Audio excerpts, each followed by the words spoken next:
Hola YouTube, Dios les bendiga grandemente y bueno, vamos a iniciar nuestra lectura no sin antes dar una pequeña oración para que Dios nos dé sabiduría, entendimiento y paz en nuestros corazones. Vamos a orar. Padre Señor, te damos las gracias. Gracias porque nos has cuidado, Señor, nos has guardado a lo largo de esta semana, Señor. Gracias, amado Padre, porque nos permites escuchar tu palabra, porque nos permites, Señor, estar en tu camino y porque nos permites aprender más de ti, Señor, y de ese propósito que tienes para nuestras vidas, Señor. Te pido que bendigas a cada uno de los que vayan a escuchar esta lectura, Señor, y te pido que toques sus corazones, Señor, que hables a sus corazones y que les muestres ese propósito grandioso que tú tienes para sus vidas, Señor. Asimismo te pido que me bendigas, Señor, y que me ayudes a ser instrumento para tu honra y tu gloria, Señor. Estamos aquí en tus manos, Señor. En el nombre de Cristo Jesús. Amén. Y bueno, amigos, amigas, vamos a leer el capítulo número 18 de Una vida con propósito de Ricardo Warren. Recuerden que todos los lunes, miércoles y viernes a las 7 de la noche aquí estamos, en punto de las 7 de la noche, a lo mejor un poquito más temprano, a lo mejor un poquito más tarde, no, siempre un poquito más temprano, pero aquí vamos a estar siempre, bueno, mientras estamos leyendo esto. Entonces, vamos en el capítulo 18 y vamos a comenzar. Dice: viviendo la vida juntos, ustedes fueron llamados a formar un solo cuerpo, el cuerpo de Cristo. El día anterior, el miércoles, estábamos viendo que nosotros éramos parte del cuerpo de Cristo. La iglesia es el cuerpo de Cristo y entonces nosotros somos parte de ese cuerpo. Y aunque sean chiquitas nuestras funciones, es indispensable nuestra función. Entonces, bueno, ustedes fueron llamados a formar parte, a formar un solo cuerpo, el cuerpo de Cristo, dice Colosenses 3:15. Cuán bueno y cuán agradable es que los hermanos convivan en armonía. Esto lo dice Salmo 133:1. Dice: el significado de la vida es compartir. La intención de Dios es que experimentemos la vida juntos y así. En la Biblia esta experiencia comunitaria se conoce como vivir en comunión. En la actualidad, sin embargo, la palabra ha perdido mucho de su significado bíblico. Tener comunión se usa para referirse a la conversación espontánea, la socialización, los cambios, las comidas y la diversión. La pregunta: ¿dónde tienes comunión? Significa ¿a qué iglesia asistes? Afirmar quédate después del servicio para un momento de comunión quiere decir tendremos un refrigerio. La verdadera comunión es mucho más que asistir a los servicios dominicales. Es experimentar la vida juntos. Consiste en amar desinteresadamente, compartir con corazón sincero, servir en la práctica, hacer sacrificios, consolar y solidarizarse con los que sufren, y todos los demás mandamientos que el Nuevo Testamento nos manda hacer, unos a otros. Con todo aquello relacionado con la comunión, el tamaño importa. Cuanto más pequeño, mejor. Con una multitud se puede adorar, pero no se puede tener comunión. Cuando los grupos son superiores a 10 personas, algunas dejarán de participar, por lo general las más calladas, y otras ejercerán dominio. Jesús ministró en el contexto de pequeños grupos de discípulos. Pudo haber elegido a más, pero sabía que 12 es prácticamente el tamaño máximo posible para permitir la participación de todos. El cuerpo de Cristo, como el tuyo, es un en realidad una colección de varias células pequeñas. La vida del cuerpo de Cristo, como el tuyo, está en las células. Debido a esto, todos los cristianos necesitan estar comprometidos con un pequeño grupo de cada iglesia, ya sea uno de reflexión en los hogares, una clase de escuela dominical o un grupo de estudio bíblico. La verdadera comunión se gesta en esos lugares, no en las reuniones masivas. Piensa en la iglesia como en un barco. Los pequeños grupos son los botes salvavidas. Dios ha hecho una promesa increíble con respecto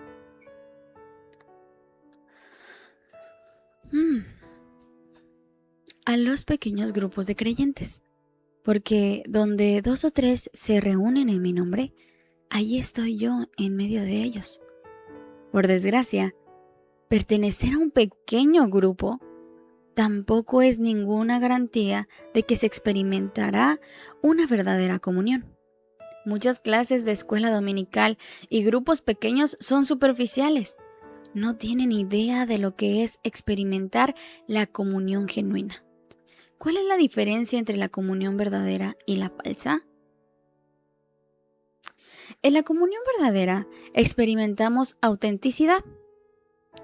La comunión auténtica no es superficial. Consiste en la expresión genuina de corazón a corazón, desde lo más íntimo de nuestro ser. El verdadero compañerismo ocurre cuando la gente es honesta con lo que es y con lo que sucede en su vida. Perdón que hoy no ande tan cotorra, pero pues bueno. Así a veces ando muy jijiji jaja. Hoy ando un poquito seria. Dice, comparte sus penas, revela sus sentimientos, confiesa sus fracasos, manifiesta sus dudas, reconoce sus temores, admite sus debilidades y pide la ayuda y oración de los demás. La autenticidad es exactamente lo contrario de lo que encuentras en algunas iglesias. En estas, en vez de una atmósfera de sinceridad y humildad, hay fingimiento, roles, politiquería, cordialidad superficial y conversación trivial. La gente se pone máscaras, está a la defensiva y se conduce como si su vida fuera un lecho de rosas. Estas actitudes matan la verdadera comunión. Podremos experimentar la verdadera comunión solo si somos transparentes en nuestra vida. La Biblia dice, si vivimos en la luz, así como Él está en la luz, tenemos comunión unos con otros. Si afirmamos que no tenemos pecado, nos engañamos a nosotros mismos y no tenemos la verdad. El mundo cree que la intimidad necesita oscuridad, pero Dios dice que esta ocurre en la luz. La oscuridad sirve para esconder nuestros dolores, culpas, temores, fracasos y fallas. Pero al sacarlas a la luz, las ponemos a la vista y admitimos quiénes somos en realidad. Por supuesto, la autenticidad exige valor y humildad. Implica enfrentar nuestro temor a la exposición, al rechazo y a ser heridos nuevamente. ¿Por qué habríamos de correr ese riesgo? Porque es la única manera de crecer espiritualmente y conservar nuestra salud emocional. La Escritura indica que nuestra práctica debería ser confesarnos unos a otros nuestros pecados y orar unos por otros para poder vivir todos juntos y ser sanados. Amén. Con esta palabra, déjenme tomar agua.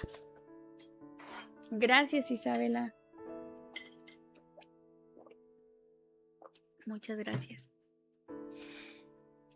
Solo podemos crecer si nos arriesgamos y no hay riesgo mayor que ser sinceros con nosotros mismos y con otros.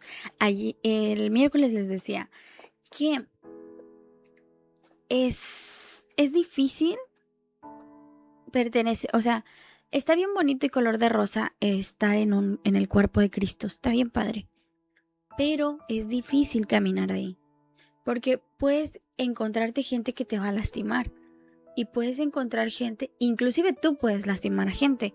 Entonces, es difícil. Y que imagínate que tú lastimas a alguien y no reconoces que le lastimaste. Entonces ahí es cuando vemos que nuestra humildad tiene que ser trabajada y forjada en estas situaciones. Por eso tenemos que vivir en comunión. Y también iba a decirles algo, pero se me olvidó. Pero bueno, vamos a continuar. Dice, en la comunión verdadera experimentamos reciprocidad. La reciprocidad es el arte de dar y recibir. Depende de cada uno de nosotros. La Biblia dice que Dios diseñó nuestros cuerpos como un modelo para que pudiéramos entender nuestras vidas reunidas como iglesia. Cada parte dependiente de todas las demás partes. La reciprocidad es el corazón de la comunión. La construcción de relaciones recíprocas, de compartir responsabilidades y de ayudarse unos a otros. Pablo dice que desea que nos ayudemos entre nosotros con la fe que compartimos. Tu fe me ayudará y mi fe te ayudará. Somos más sólidos en nuestra fe cuando caminamos juntos. Cuando caminamos junto a otros que nos animan. Y sí, es lo que también les comentaba, de que no teníamos que, o sea, hay gente que sí nos apoya y que sí nos levanta, pero hay gente que nos quiere ver hundidos. Entonces, buscar y permanecer con la gente, que nos levantamos juntos con esa gente mutuamente y que no hay fingimiento con estas personas.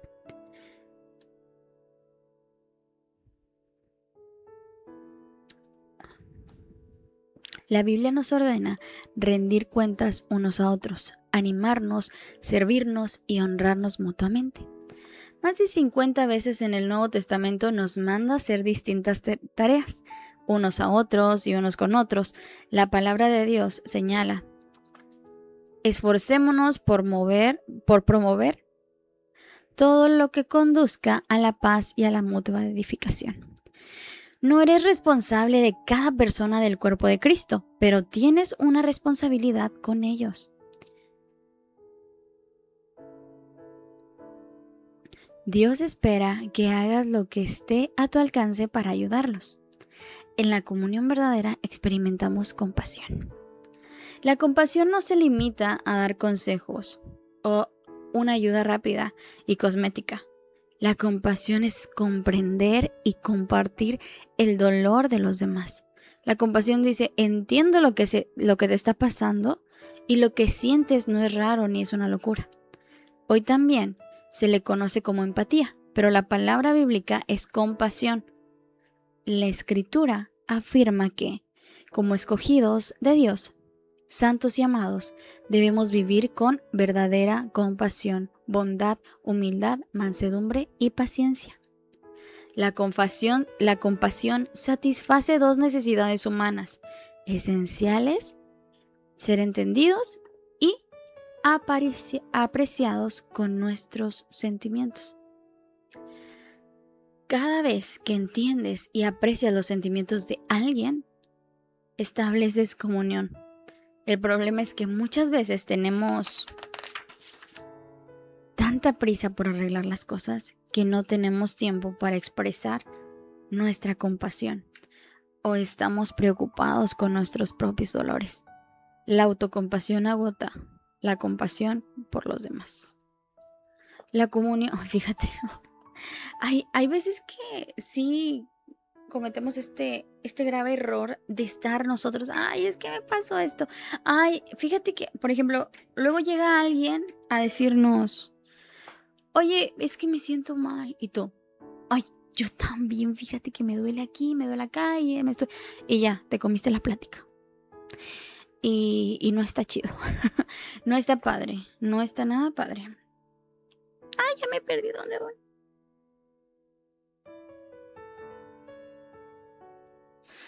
Ay, qué padre.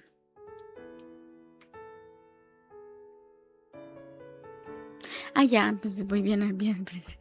La autocompasión agota la compasión por los demás, exactamente. Entonces, imagínate, no ponemos atención por estar nosotros sumergidos en nuestros problemas, por estar nosotros en nuestras cosas y realmente pues no está bien. La comunión tiene diferentes niveles, cada uno apropiado para diferentes momentos. Los grados más simples de comunión son al compartir y al estudiar la palabra de Dios en comunidad. Un nivel más profundo es la comunión al servir. Cuando ministramos entre varios, en viajes misioneros o en proyectos de caridad, el nivel más profundo o intenso es la comunión en sufrimiento.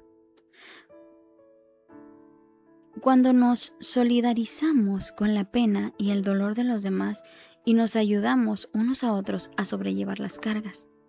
Los cristianos que mejor entienden este nivel son quienes en este mundo sufren persecución, desprecio y hasta muerte como mártires por su fe.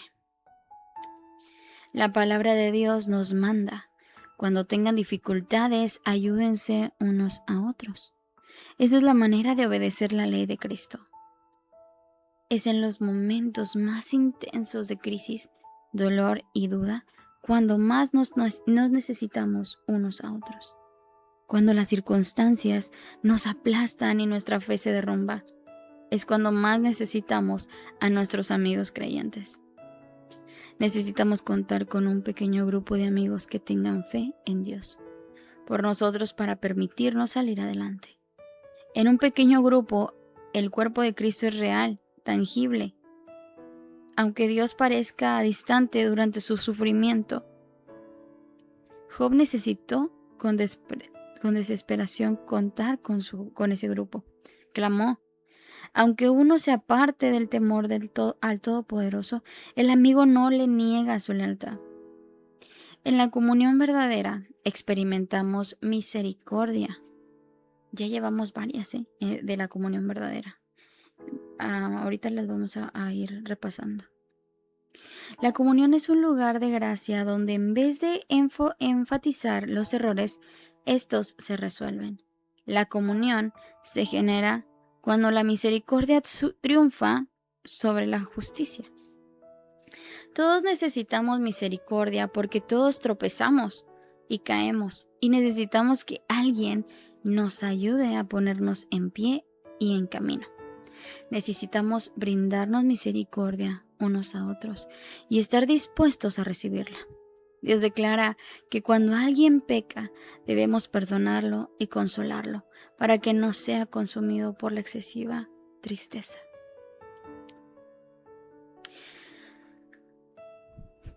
No es posible tener comunión sin perdón. Dios nos dice, no guarden rencor, porque la amargura y el resentimiento destruyen la comunión. Como somos pecadores e imperfectos, inevitablemente nos lastimamos, en ocasiones intencionalmente y otras veces sin mala intención. Pero de una u otra manera requiere cantidades enormes de misericordia y gracia. Crear y sostener la comunión. La Escritura dice que tengan paciencia unos con otros y perdónense si alguno tiene una queja contra otro. Así como el Señor los perdonó, perdonen también ustedes. La misericordia de Dios es el motor que nos motiva a mostrar compasión a los demás. Recordemos que nunca se nos pedirá perdón más que lo que Dios nos perdonó a nosotros. Cuando alguien te lastime, tienes que decidir: ¿usaré mi energía y mis emociones para vengarme o para buscar una solución? No es posible hacer ambas cosas. Muchas personas son renuentes a mostrar misericordia porque no entienden la diferencia entre confianza y perdón. Perdonar es soltar las riendas del pasado. La confianza tiene que ver con el comportamiento en el futuro. El perdón debe ser inmediato, lo pida o no quien ofendió. La confianza se reconstruye con el tiempo. Esta requiere llevar un registro. Si una persona nos lastima repetidas veces, Dios nos manda perdonarla al instante, pero no esperar que confiemos en ella de inmediato. Y tampoco supone que debemos permitir que siga lastimándonos. Deberá demostrar que el tiempo la ha transformado. El mejor lugar para restaurar la confianza es dentro del ámbito de apoyo, provisto por un pequeño grupo que ofrezca la posibilidad de animarnos mutuamente y ser responsables unos de otros. Experimentarás muchos otros beneficios si formas parte de un pequeño grupo comprometido con tener comunión verdadera. Es una parte esencial de tu vida cristiana que no puedes desatender. Por más de 2000 años, los cristianos se han reunido regularmente en pequeños grupos para vivir en comunión. Si nunca has formado parte de uno, no tienes idea de lo que te estás perdiendo. En el capítulo siguiente analizaremos lo que se requiere para crear este tipo de comunión con otros creyentes.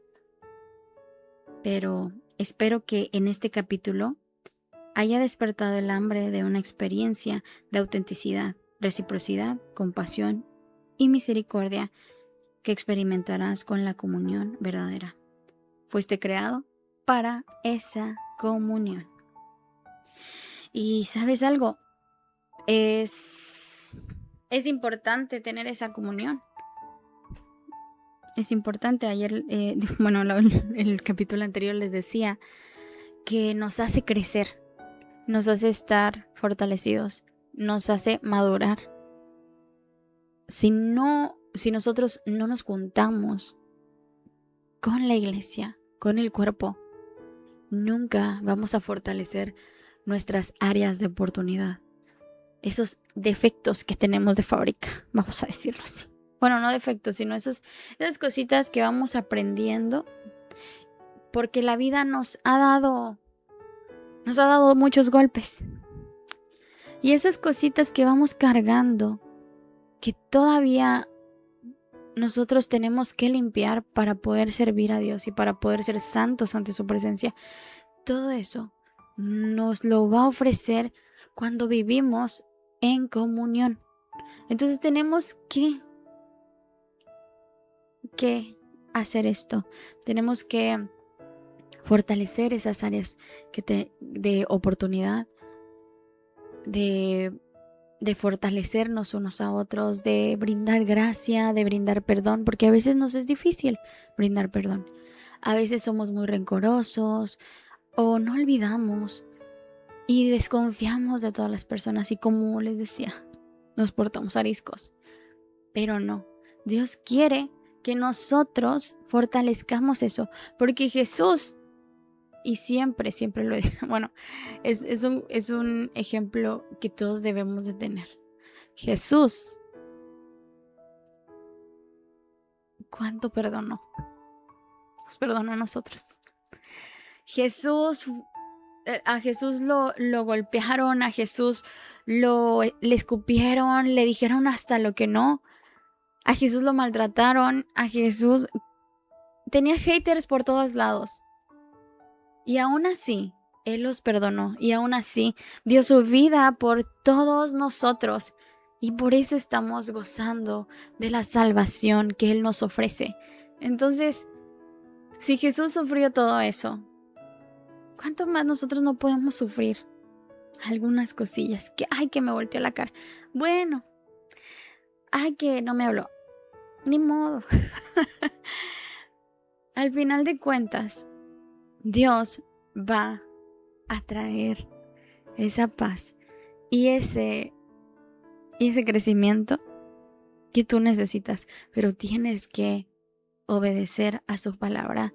Dice, no dejando de congregarnos como muchos tienen por costumbre, y tenemos que vivir en comunidad. Entonces, pues sí. Vamos, dice día 18, pensando en mi propósito. punto de reflexión. Necesito otras personas en mi vida. No podemos vivir solitarios. No podemos. Eso ya lo habíamos dejado claro. No podemos estar solos porque cordón de 3 dobleces no se rompe. Entonces tenemos que tener un grupito. O sea, pues, tener esa comunión con los hermanos. Versículo para recordar: ayúdense unos a otros a llevar sus cargas y así cumplirán la ley de Cristo. Gálatas 6:2. Pregunta para considerar: ¿qué primer paso puede dar hoy para relacionarme con otros creyentes que en un mayor grado de intimidad y autenticidad? ¿Qué primer paso puedo dar hoy para relacionarme con otros creyentes en un mayor grado de intimidad y autenticidad? Pues bueno, eso lo tenemos de tarea. Piénsalo. Si tú eres de los que dicen, ay no, qué flojera todavía ir a la iglesia, piénsalo, porque por algo Dios lo está llamando. Si tuviste malas experiencias en otras iglesias, vuelve a otra, no pasa nada, pero busca esa comunión con los hermanos. Y bueno, hasta aquí el video del día de hoy. YouTube, muchas gracias por estar conmigo en esta lectura. Dios te bendiga y nos vemos la próxima para ver el capítulo 19, cultivar la vida en comunidad. Ahí vamos a aprender más cosillas. Entonces, YouTube, nos vemos pronto.